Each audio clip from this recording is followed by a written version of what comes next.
Chhattisgarh police को मिला पुणी बड़ सफलता। बीजापुर जिले में 22 जन नक्सल आत्मसमर्पण करछंती। जो मानक मध्यरे 11 लाख टंकार पुरस्कार राशि घोषित 6 जन माओवादी अछंती। 5 जन माओवादी मुंड उपरे 4 लाख टंकार पुरस्कार थिबा बेले जनक मुंड उपरे 1 लाख टंकार पुरस्कार राशि घोषणा थिला। नक्सल विरोधी ऑपरेशन जोरदार चलीथिबा जोगु भयभीत होई एमाने पुलिस पाखरे आत्मसमर्पण करछंती।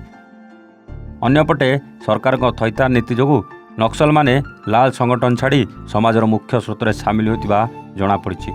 आत्मसमर्पित माओवादी मध्य डिविजन पार्टी सदस्य, तेलंगाना राज्य कमिटी सदस्य, प्लाटून मेंबर, गांगालूर एरिया कमिटीर Hiramguda RPC, Pamed area committee RPC और कोंडापाली सदस्य रही। आत्मसमर्पण करथिबा समस्त माओवादी को 25,000 टंकार प्रोत्साहन चेक प्रदान करा जायछि। पर सेमानकु सरकार नियम अनुसार थैथान कराजियो बोली पुलिस कहिछि। मालकानगिरी बादल विश्वाल रिपोर्ट, एवन ओडिशा।